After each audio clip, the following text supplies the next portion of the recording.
I am Brielle Decker.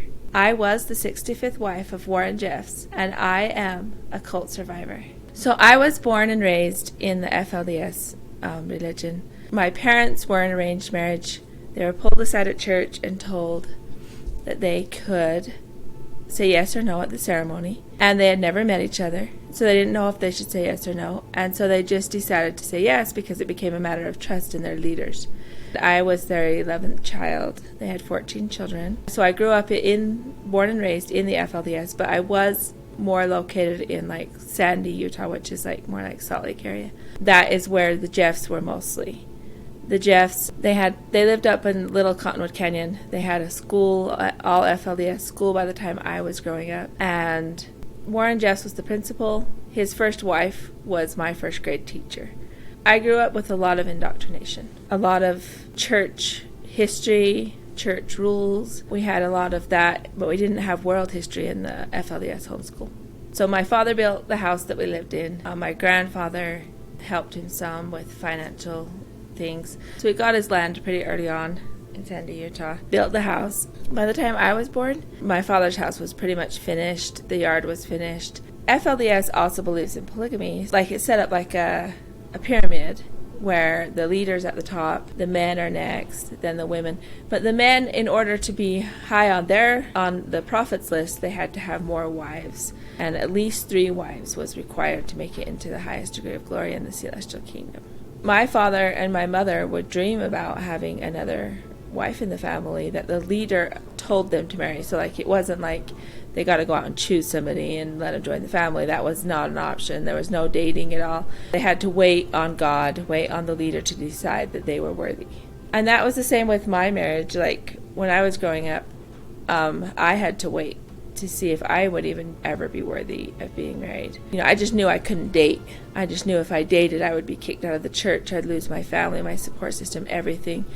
So as young as 4th grade in the Alta Academy homeschool, they were separating the girls and boys, putting the girls in one classroom, the boys in the other classroom. It just got more and more serious as time went on. So there were time frames in the FLDS where certain people did cross that line a little bit and were accepted somewhat. They say that God atones for the children's sins until they're 8 years old, and then when they're 8 years old they get baptized, and that is when they start atoning for their own sins. When I turned 8 years old, I had a horrific experience in my family. I had an older brother who was in his curious stage, and I was molested along with 2 other siblings. My parents couldn't take the blame really, because like if my mother, who was tending us at the time, took the blame and told the church, then she would lose all of us kids. So they kind of blamed it on me. I just had 3 bullies in my family, like growing up. And my mother, I don't think she wanted to do that to me, but I don't think she knew how to get out of it. So she just had conflicted. She always would cry and stuff around me. She wasn't like completely mean to me. She just wasn't on board with being nice to me all the time. So when my older brother, who stopped after we tattled and all of that happened, and my older sister, who had been pulled in before me, would bully me, I wasn't really protected a lot. So instead of them bullying me on the basis of you did something wrong, they turned my righteousness against me. And they would say, you want to marry Warren Jeffs because you're so righteous. I didn't know how to get out of that one. Like, I didn't really want to marry Warren Jeffs, but I didn't know how to get out of it. The church requirements usually say the father does have some responsibility in it. But I don't think father felt it, like, because he wasn't physically able to have done anything at the time to help me, except for love me anyway. So he did do that. As I grew up going to the Alta Academy school, I had a classmate who left the church at 14 years old, and she said in an interview that she was afraid that she was going to marry Warren Jeffs, that he was grooming her to marry him. And so she just upped and left and shocked her whole family. She was a good girl. For me, that was a life changer, and my bullies in my family laughed at her and said she was never going to. She should have just stuck it out. So in my mind, I thought I need to stick it out to prove that, and nowadays I wouldn't do that in my mind frame now, but like I'm an adult now and I have, way more experience. I didn't grab my wedding dress or anything. I just followed my father out, and my mother was not invited at all to the wedding. I went with my father, and he was crying by the time we got in the car. My family already had a sister go into Warren Jeff's family, and I think they were really concerned that that was what was going to happen, because she wasn't treated that well, I don't think. My sister, she followed all the rules and all that, but she didn't have as much brainwashing. She didn't have the generational heritage. So my father had a broken link. My grandparents were kicked out on his side when I was 13 years old. So they didn't have like 7 generations being in the church, which means you're more brainwashed at that point. So when I drove up to the leader's house, they escorted us to another location in town where Warren Jeffs was hiding. He asked me that day, who do you believe that God revealed to you that you're supposed to marry? And I didn't dare lie to him that I was wondering if, because my family teased me so much about marrying him, that I didn't dare say anything else, because if he was grooming me, then how am I supposed to lie to him? It's him, So I just turned away and I just said, I wonder if I'm supposed to marry the person that my sister married, my older sister. And I said her name. And he verified. He never really asked me if I wanted to. He just really piped up strong and said, you're right, God has given you a strong testimony, and just really excited about it. But he didn't ask me if I wanted to. He just said, who do you think you're supposed to? And then he just went with it. And so there was a ceremony, and I did say yes at the ceremony because I didn't dare. I knew the punishment at this point would be really bad. At this point, after he had confirmed it all, it'd even be worse.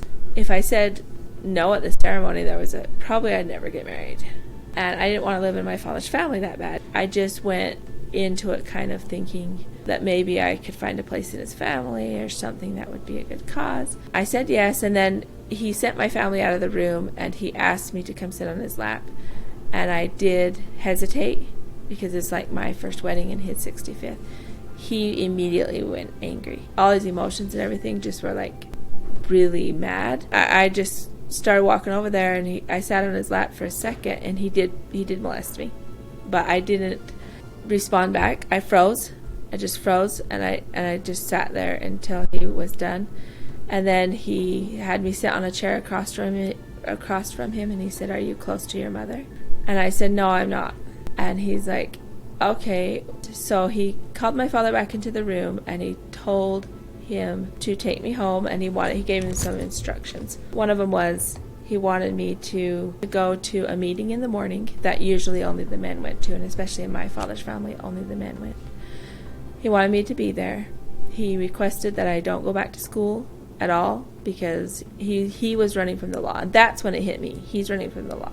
That is why the house was a different house than the leader's house. And then he said, take her home, have her read these chapters, more indoctrination about being a submissive wife and taking care of him, basically. So I did go with my father that night, and I actually stayed with my family for about 2 weeks. But the next morning I went to that meeting like he requested, and in that meeting he sent the leaders away, a lot of the people that sat on the stand with him in the past. He went down the aisles and he passed him out corrections, and he said, you are no longer married to the wife that you're sitting next to, basically, and you need to go repent. Anyway, so this is what he wanted me to see. He requested I go to this meeting to see that he's going to walk down and correct leaders of the church that I had looked up to my whole life. And to me, that was really harsh. In my mind, even at that time, it was a red flag. I'm like, he is basically telling me there's no hope the day after I marry him. He told them all to keep me at arm's length, and that I was crazy. They didn't dare help me when they saw him experimenting on me or being mean to me. They didn't dare help me because of that instruction. But he did single me out from the very first day. I don't know exactly why. He just decided he was going to. I didn't realize that why he did. I felt that way, but I didn't realize why until years later. And it all started with that hesitation. So after I went into his family, the bullying and all of that heightened quite a lot immediately.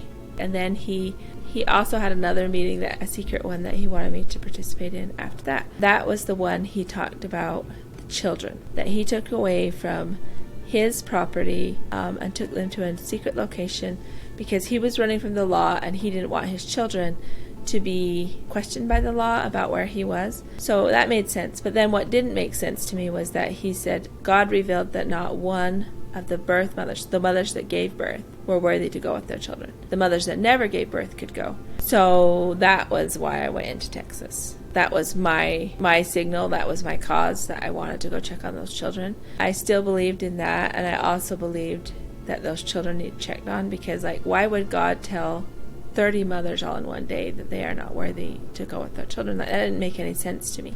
I stayed at my father's house for like 2 weeks, but I did keep reading everything he told me to read and try to step up so that I could go check on the children. What I experienced after I went to Texas was that they were being rotated around. So whenever they would bond with a caretaker or a mother that was watching them, he could just like assign that wife to another position in the household. So the children would never have stability, which is a huge red flag to me, because like in adoption you have the hope of stability. You have the hope of bonding with the caretaker that you have. When they took all the kids away, I'm sure that was a really horrific time for the mothers that did give birth to those kids, because probably most likely it was because they knew they'd already been taken away, a lot of them, and they thought they may have lost them forever. So when I went to Texas the second time is when he sent me into the room to find out about like all the and all of that. So I got into the introduction and figured out what was going on, and then I was like, I have to fight him. I have to escape and fight him on all of this stuff, because like in my mind I didn't do it like attackingly. I didn't obviously publicly just denounce him immediately. What I did is, for survival's sake, I would comply in front of people, and then I'd walk away and I'd write to him and I'd silently tell him I need more time. I never really fought him on it because I didn't think he would believe me. I didn't think he would allow me to escape. But I did fight him like passive aggressively. After I came back to Short Creek and went back, then he took his whole family away from Short Creek, and that's why I was taken to Texas.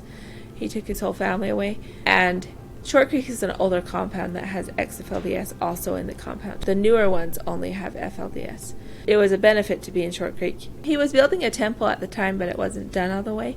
And he usually starts with his family a lot of times. He'll start his new revelations, his new indoctrination with his family before he gives it to the community. It was just a day I was doing the dishes, and one of his wives his favorite wife came in and said, Warren Jeffs is calling you into his room. So I went into his room, and this time when I went in, he had me sit in the front, and he had like 4 other ladies in front, and he talked to us, and he was just staring at us really. And he said, I don't want you turning around. If you turn around, you'll have a repercussion, basically. And we could hear like the door opening and closing behind us, but I didn't have a clue what was going on. So we just listened to him. And he started talking about like how the doctrine says that Adam and Eve, they fell because of the forbidden fruit. And in that he talked about how Eve, the forbidden fruit that she accepted was another man. And so like that's why she fell, is because of another man that wasn't Adam. And then he talked about, do you believe me? And he said that every time after church, and we all just said yes, because then he says, if you don't believe, then stand up. So it's like a public humiliation if you don't believe. So we all just said yes. And then after that he said, if you believe me, then I want you to prove it to me, and I want you to take off your clothes. So like that was really traumatic. I remember everybody started before me, and then I just was like, okay. And I was thinking like, I'm in this compound that has a guard tower and a gate around it, and I don't have an exit route. So that's when I decided I was going to be passive aggressive about it. So I did take off my clothes, and then he said, okay, now I want you to turn around. When I turned around is when the room was full of other women. So like his other ladies, like 30 of them or so. That's when I noticed the underage brides in the room. So that's how he convinced people to be accomplices, was trickery. And then the real test is bringing you back in and in and in, because if he can do that, then that makes you a full accomplice. So when I walked out, I wrote to him and I told him, I need more time. And he read my letter. He was pretty angry, and he did me on a walk and talked to me, and he was really angry at me. And he basically asked me, do you want kids ever? And I told him, I says, not really. I just said, I haven't thought about it. And he's like, you really need to think about it. He was super angry at me, but we just went on that walk and then came back. It was just him and I. And then after the walk, he kind of believed me. He kind of bought into my story that I just needed more time. And so he had a meeting that night with everybody individually. He said, I want anybody who wants to leave this compound to come and talk to me. And when I walked in there, he said, he was nice to me. He actually told me, you can go. And so then I was really excited.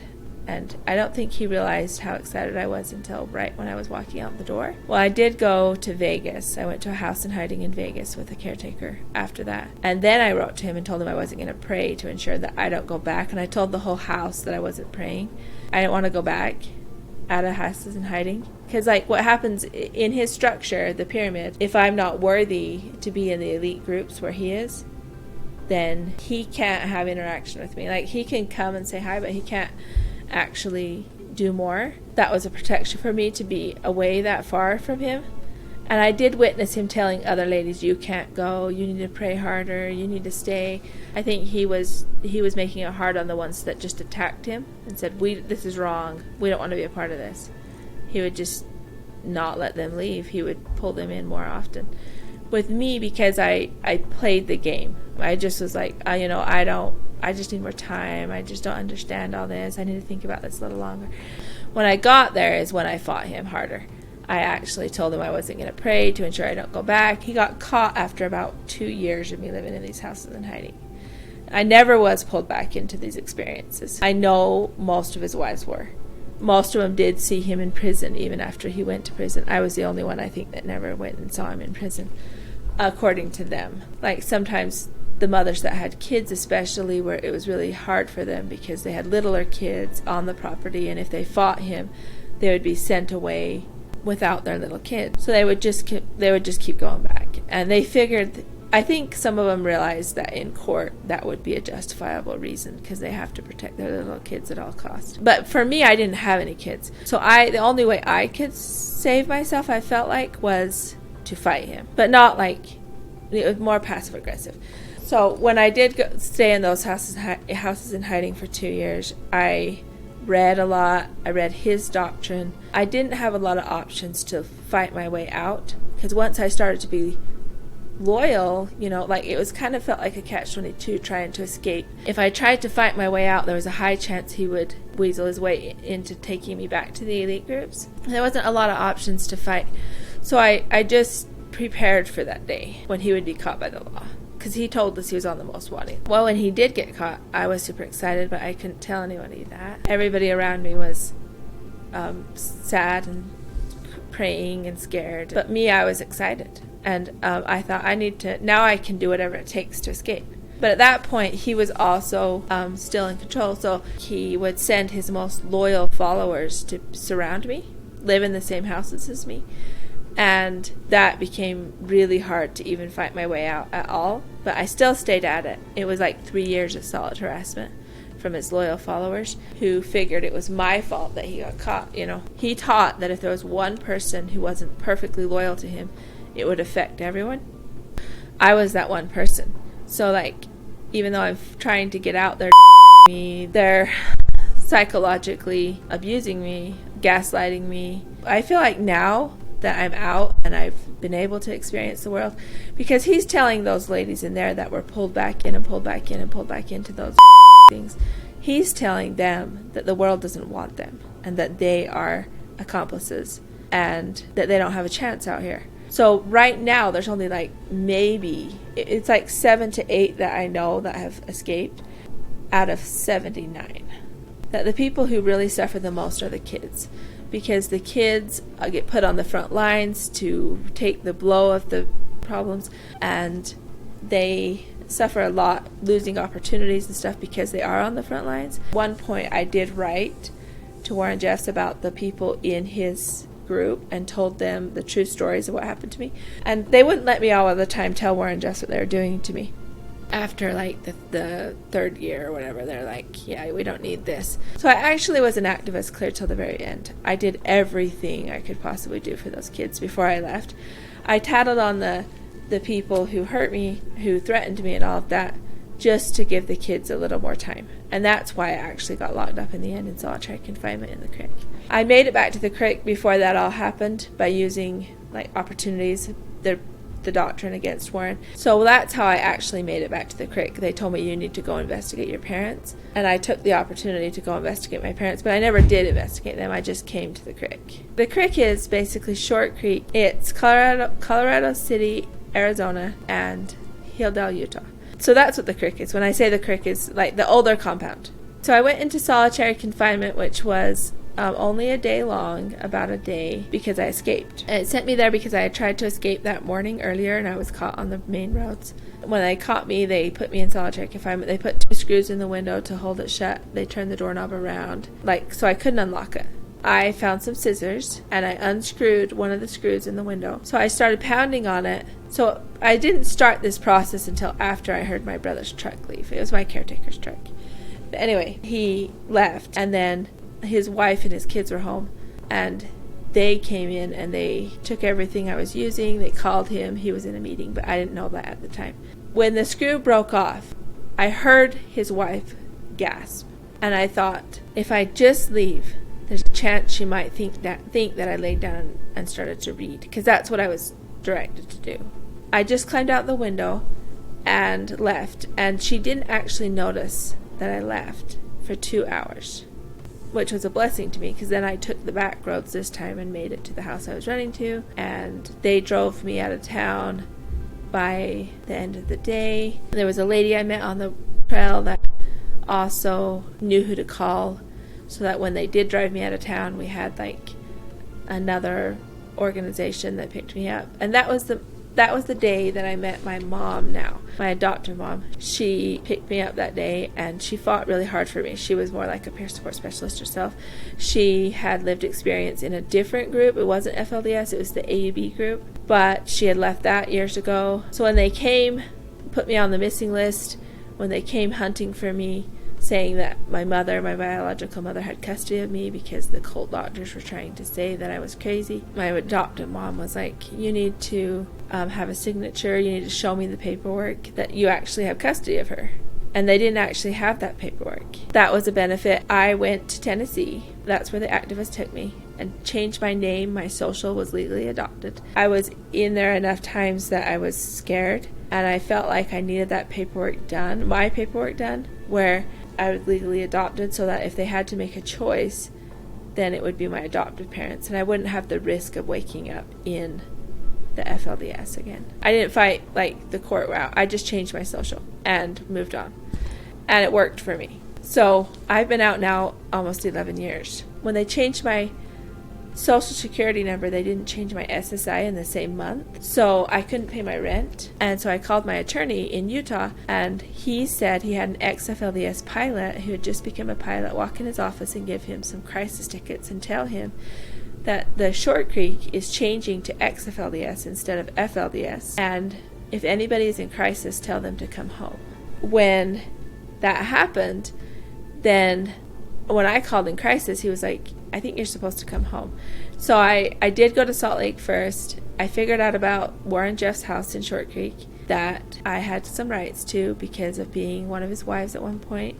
So I didn't go through court to get his house because I wasn't a legal wife. And so I went to the trust, because the trust had been taken over by ex-FLDS people at this point, and applied for the house. And they knew I was one of Warren Jeff's wives because they were ex-FLDS people. And their rules are that they give the house back, the titles back, to the families that built the house, or somebody, a wife of the person who built the house. So Warren Jeff's in prison for life at this time, life in 20 years. And I was granted his house on Thanksgiving Day in 2016, I think. And then in 2017, then I found, so I did media, and because high-profile house, people wanted to see his house. And I met Christians that came through, and in 2017, in June, we sat down with an organization that is a worldwide organization. They have one Dream Center in Phoenix, and the leaders of that one came to Short Creek, and we sat down with the UEP and we worked out a deal, a lease to own first, to be sure that it would work, because I didn't have appraisal, I didn't have blueprints, and the Dream Center actually paid for all of that. They went through and collected all the information on the house, figured out everything to pull it off within like a year and a half. As soon as they got their licensing and all of that in place, then we moved back to Short Creek. So we were in Salt Lake doing fundraising. So I met my husband during this process too that I have now. We've been married now for it's been 6 years, but then 7 years since we met. He's really good to me. After a year and a half of the Dream Center being here and they're getting all their licensing, we got a house in Short Creek. Stephen and I did, a smaller one. And the Dream Center started to be able to fill out the house to full capacity. So they took the time to make it all above board, licensed, sprinkler system. And then they could put some families in there at that time, but now they can fill it clear to capacity. And when that happened, then we started working on site. I work for 2 organizations. So I work for the Dream Center, and then I work with MHA Utah, which is the same clients. There's like 50 rooms here. Like 45 at least, and we do bunk up some people sometimes. Depends if they have kids and stuff already. It's prioritized people leaving the FLDS. We do help people with trafficking and other polygamy groups in Utah. I do a lot of public speaking still. I have a documentary out called Prisoner of the Prophet on Discovery Plus. I have my book all written. It's not out yet. Out here in the world, I have to study law. I have to study, there's so many things, clinical things. And that's usually the best way to reach people from in Short Creek is usually clinical terms, because they're usually all on board with that. I did go kind of straight into helping people. There's a lot of things to health care that I have to do. I did get my health all in order. I have like way less medication than they gave me in the cult. Now that I've been like 6 years into my healing without being in the hospital at all, I don't want to upset my support system. And whenever I try to come off my medicine, even a little bit, it causes like that ripple of every person being on edge. And you actually have to prove yourself harder in those times. Because I've been 6 years of stability, I'm good. I'll just keep this 20 milligrams. I've learned my lesson of trying to go off medicine. It's hard. That was a big thing for me to get on top of my health. So I did also go in and testify against Warren in September in a federal court. And my charges against him were trafficking across state lines, and we did win. We're still waiting for judgment numbers, but when that happened, that was a big deal because it gives me credibility, all of that. But so I'm getting more and more into the legal stuff. I'm trying to figure out how to help the kids better, because I don't want them to have these side effects and these things that I'm dealing with. For me, life after is a healing process, and it can be enjoyable. Because I know contrast. To me, even though I have more to do than a normal person would have to do, because I have to take care of my health so consistently, I feel like it's still better than what I had before. Also, they figured out in my court trial, they said they had pulled all my hospital records. It came to like $5 million. Hospital records just to get me where I am today. So I usually add the call to action, which is if you want to donate to the Short Creek Dream Center. That's my recommendation. I love helping people. I'm very passionate about their cause. They have a website called the shortcreekdreamcenter.org. Just donate to them. Help more people get out of this dark hole. It's pretty sad to see how many stories and how many things people have gone through. You usually have to tell your story in order to get the resources and the awareness and the things that we need.